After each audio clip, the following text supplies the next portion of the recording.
think Florida's too tired? Do they look spent? No. Do they look spent? Nope. I don't. I just think it's a harder game to grab onto things. I think, scrum wise, Florida Panthers are the best in the league. They're the best team I've seen in a long time at getting guys in there, getting them to react, getting them to get their stinky leather mitts up after you've already done it, and then they get called. I think there's a feeling out process, and Willie's on the loose right now. And, you got to give him credit for the way that he's more attacking the net. And now he's got some confidence because now he's getting some points. And it's, they're not talking about the core four. That ended after that Ottawa game that I had a chance to work in game 6. And, it was a lot of pressure on Ottawa. On Toronto at that point. The big boys came to play. They finished it off. They win this playoff series. By the way, they've only won 3 playoff series since 2004. And Darren Robert Pang has done all 3 of them. I just want to throw that out there. And I'm the only common denominator of any of the broadcasters from then. So, John, you can look that one up.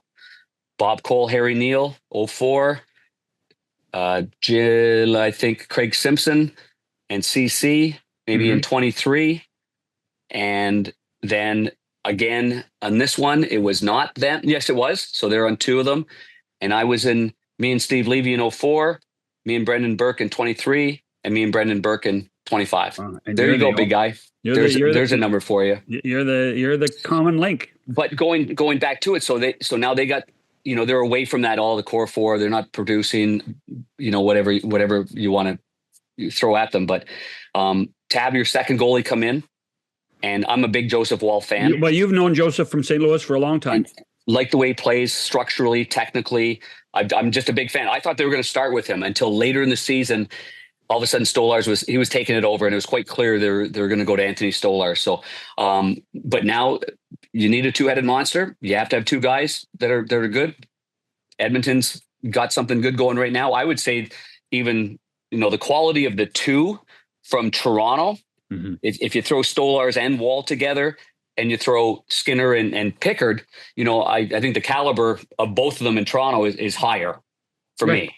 And right. So that's a big positive. The power play's clicking on Toronto, but you're going to go now into the jungle. So it wouldn't surprise me if this is 2-2. So I don't think they're out of gas. Yep, John, I do not think they're out of gas. I've seen this act with their goaltender before too. Gives up a couple. He's a guy that, bang, he reset, gets back at it with Robbie Tallis, their goaltending coach. Few corrections. You don't go to 2 finals in a row without correcting your game too and correcting what's in front of you.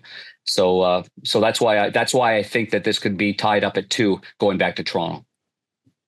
So is there any decision about the goaltending of Toronto when Stolarz is cleared and healthy? I think that if Joseph Wall continues to roll, it's like anything else. Like you don't have to push Heiskanen back in the lineup if they're leading the series. Right. You're pushing Morrissey back in the lineup because, well, they're behind by 1, and he's ready. He's ready to play, so he's ready to go. If they were up 1-0, would they have to play Morrissey here in game 2? So I think for Stolarz, he's also a goaltender. As I've experienced watching him, I've talked to several trainers that have dealt with his previous injuries before, which he has had head injuries before. And I think a lot of goaltenders or players, when they have head injuries, there's a little anxiety. So, maybe that slap shot to the forehead started something, although he looked pretty calm going to the bench. Maybe that the next one kind of, and maybe some anxiety / head injury, concussion, that sets in. So he might need some time to reset anyway, just to get that confidence going, because what you do in practice will never duplicate or replicate what you do in a game, because as you saw, Bennett, he cut across the crease. That's going to happen all the time. That doesn't happen in practice. By the way, if we went back to the old crease that before they cut the 2 ends off, let's go back to this for 1 second. And Darren, I think an awful lot about this. They just chopped off the 2 sides for no apparent reason. Yeah. Yeah. Do you think that Sam Bennett would take that route if there was more blue paint and he was cutting through more blue paint I'm not talking about the rectangle. I'm talking about it was a semicircle sides. You're crease. talking the sides, yeah. And all of a sudden it's off. So now you can get a rear end on one side, a rear end on the other side, right at the post because you're not in the crease. No fear, no danger. You're tiptoeing on the edge of the water, but you're not in the water. And now you cut across. But wouldn't it be more exaggerated if he cut across like that and he went right through a lot of blue water and bang, he hits the goaltender? I think they got to go back to that part of the crease. I think it would make players think a little bit more. Yep. But I don't believe it would affect Sam Bennett. No question. No, I mean, we had a guy, and I'm not comparing him to Glenn Anderson. You guys watch Glenn Anderson and John, God knows how many games you watch with Glenn. You had to know who had the puck and where everybody was all the time. Glenn accidentally on purpose went through you. And I didn't play very much in the NHL. I probably played 5 or 6 games against the Oilers in my career.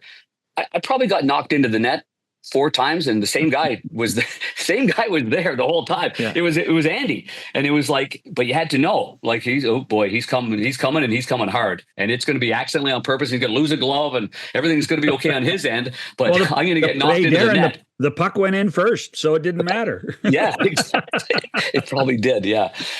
But I mean, for Sam Bennett, there's 3 examples of plays. Matthew Nyes, I did that game on TNT. That was behind the net. Yeah. Obviously, I was right between the benches for the one on Brad Marchand. I was right between the benches. I could not say to you entirely in the court of law what happened, because it was behind, it was over top, and it was a pop from underneath. And all I said was, "Ooh, he popped him good." I'm not sure if it was his elbow or his forearm, but he popped him good, and you just couldn't see it.